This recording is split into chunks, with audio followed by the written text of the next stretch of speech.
I'll never make it as a YouTube personality.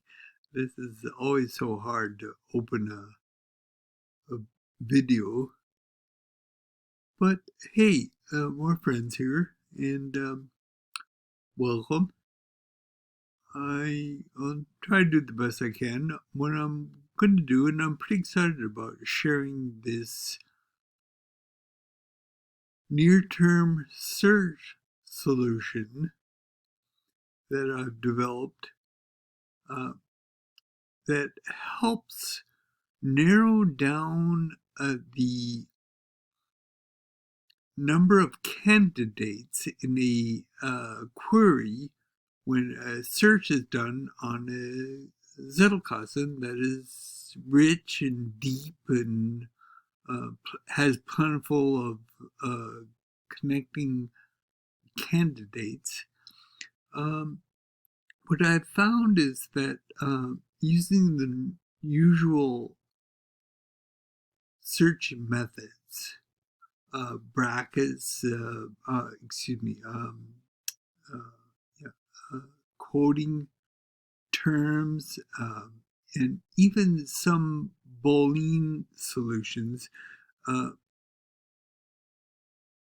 produce a number of candidates in the dozens or more, and it becomes very difficult, very time consuming, and frightening to look at a long list of potential candidates for links and go, oh no, how am I going to find the best ones there in that group? And it's very difficult sometimes. And this technique that I've developed, um, which is near term searching for terms near each other, um, is a sort of an advanced Boolean or a Boolean option that is often implemented in different software packages, but it has to be implemented at the software level.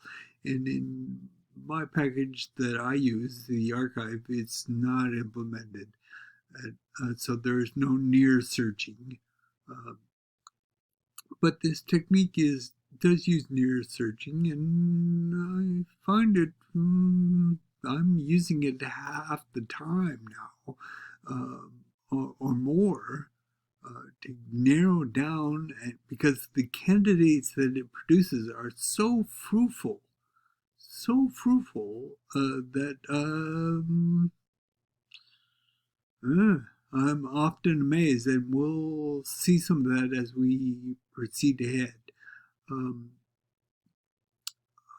I'm let's see, make sure I go over my notes and make sure I've covered everything.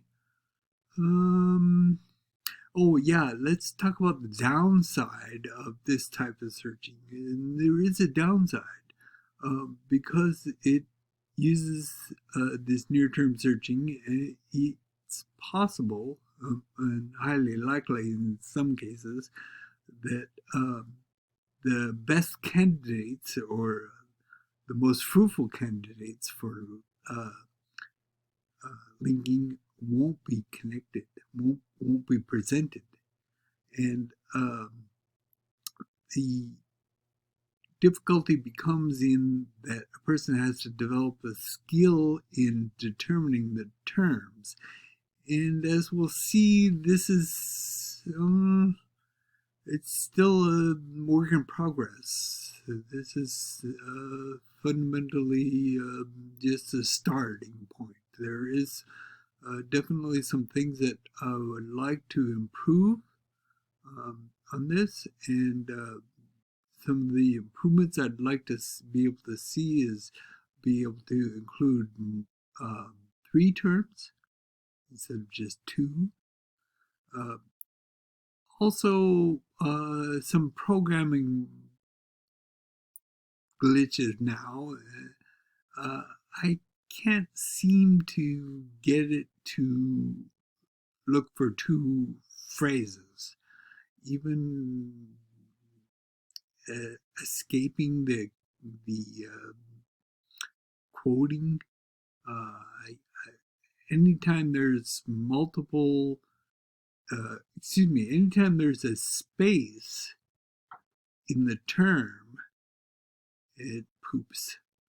So some work to do there to figure out how I can um, have three terms or multiple phrases or a phrase and a term to find them together in a sentence. And also, this is a markdown sentence, and the markdown sentence is not a grammatical sentence.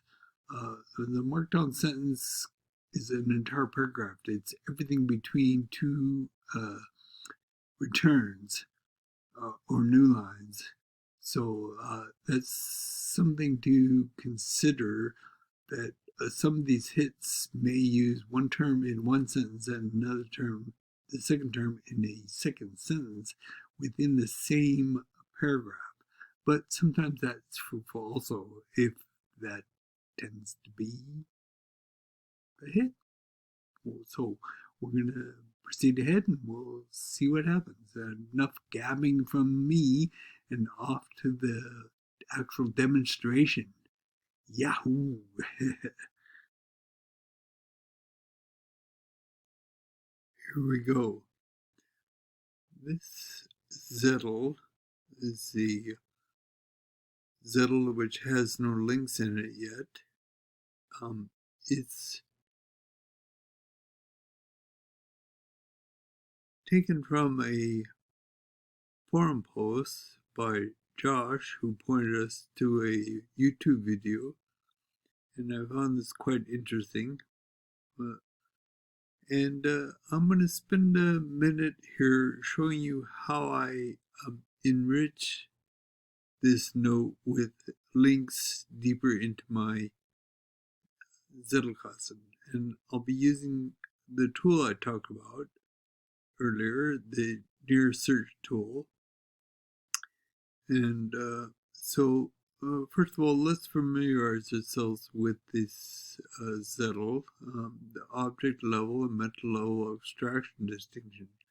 What's the difference between an object level and mental level abstraction? What are they talking about here? He's talking about these object level skills and mental level skills. And object level skills last only as long as the object lasts, and mental level skills, because they are mental models, they can be applied in many domains or situations. So what I'm going to do is I'm going to execute my keyboard macro, bring up my near search. And what we'll do is we'll put the object in meta in here and search for what we can find here.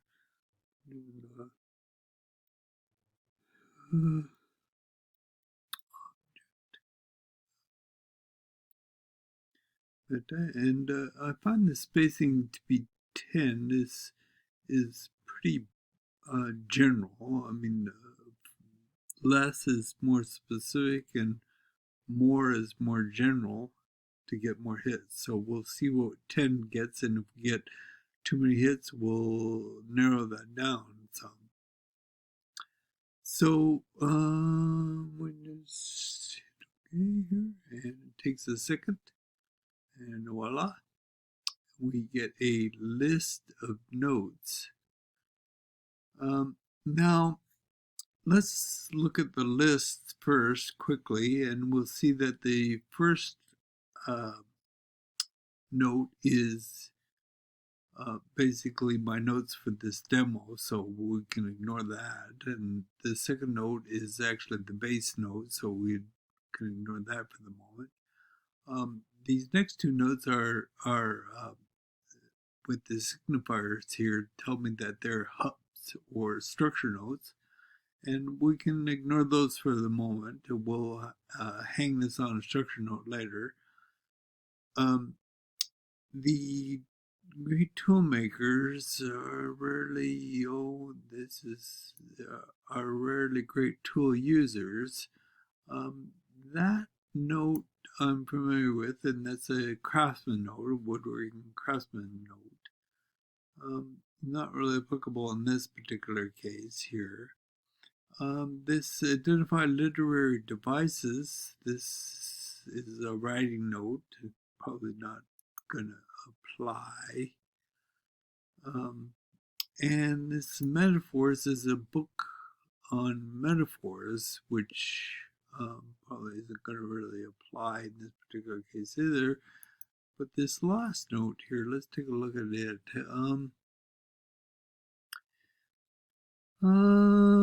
So we can see that the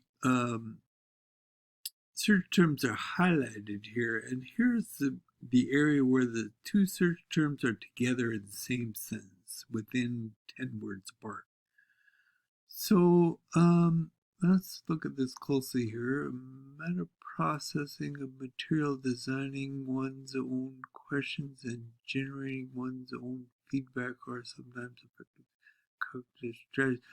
But as far as learning science and understand it, they are only effective for people who already are proficient in both effective learning concepts, effective level concepts, and also the relevant metacognition skills. So, that's interesting. What that tells me here is that back here at our original note where we were looking at the object and mental levels, is that this object level mental skills only last as long as the object, and last is a necessary but not sufficient. Okay, this is necessary but not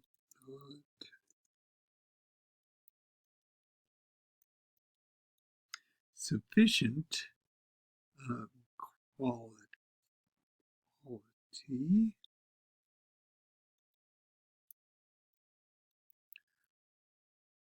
Let's see. Let's fix my spelling mistakes here. It's spelling mistakes. And that's kind of interesting. That adds something to it there. And then let's add this link here also.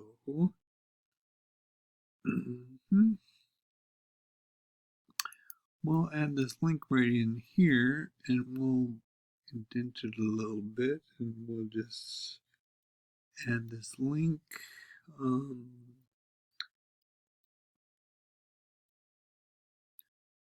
Books don't transfer knowledge. Then let me notice here. Let me see. I think I have something about this necessary and efficient. So let's see if we can do a Boolean search. And oh, lo and behold, look at this. Here is a note talking about the concept of necessary but not sufficient. Interesting, very interesting. So we'll take this link and we'll replace what we'll do here is we'll put this link here right in here.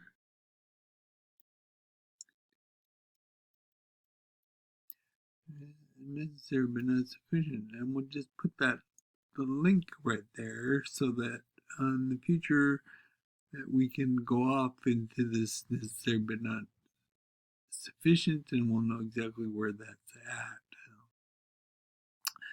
So just that quick with the near term search, I was able to find a relevant and high quality link to place in there, and got a couple links in there, and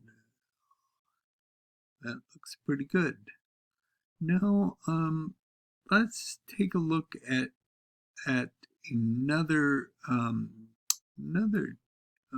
search term, another pair of search term here. So here in the quote, he talks about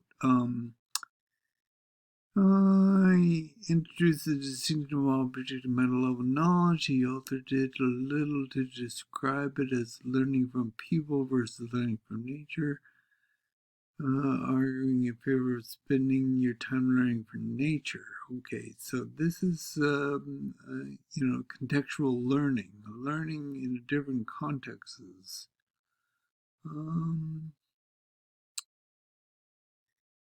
In a zettelkasten context, spending your time learning and tweaking the tools is less valuable than learning the principles of meta-knowledge. Object skills help, but are not timeless, lack idea connection, relevance, review, document ending, etc. So there's, let's do this. Let's look here at learning and context. And we'll keep the spacing the same. Okay, so let's take a look at these notes again. First one is our base note again, and the demo, my cheat sheet here.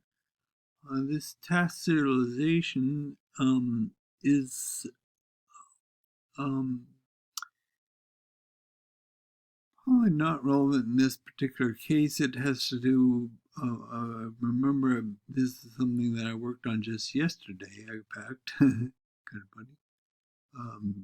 Task serialization is a programming paradigm that has been co-opted by psychologists. And we got this analog digital zettelkasten, maybe.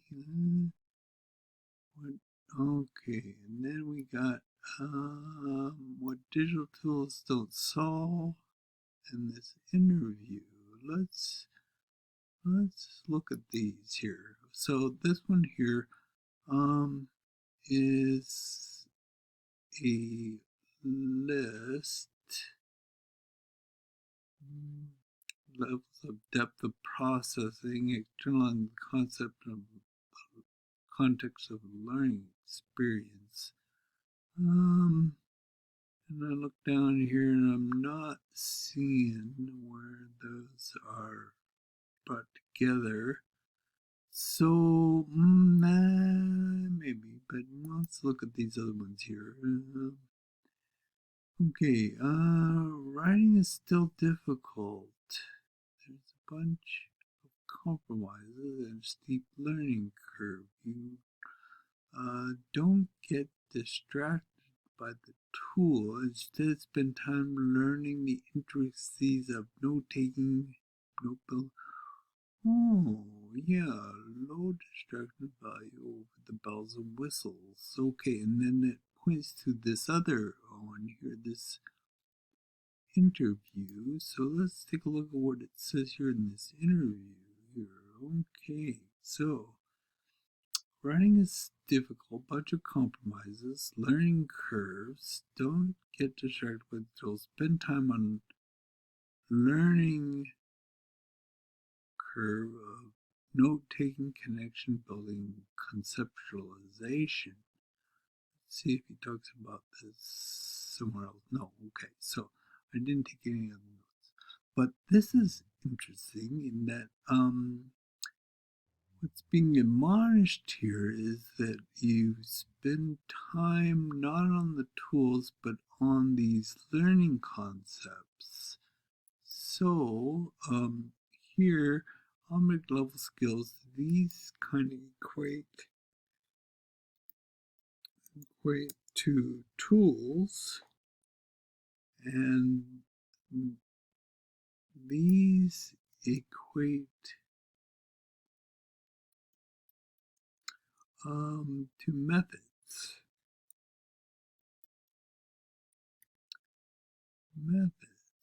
And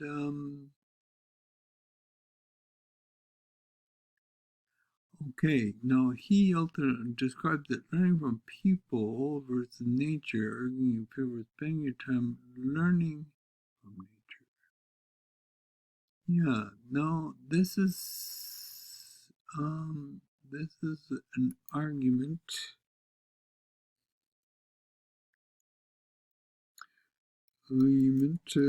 for um,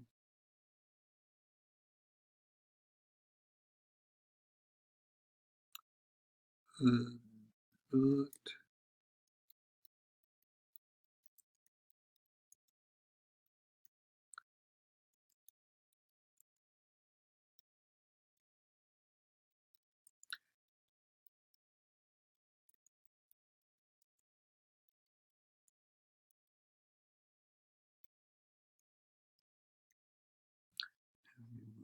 methods.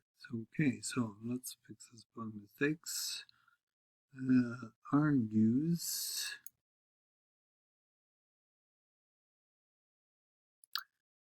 into the methods.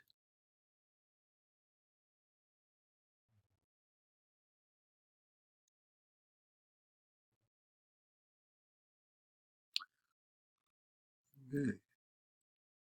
And this is probably true in life as it is in zettelkasten.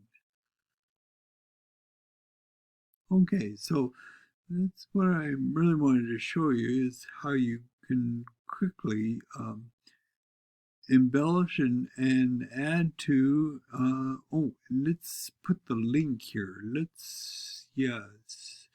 Yes, let's put the link here. Let's put the link here.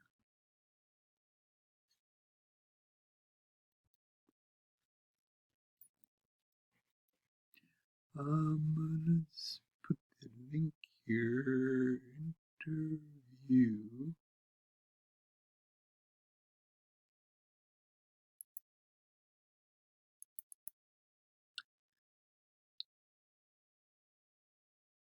And there we go.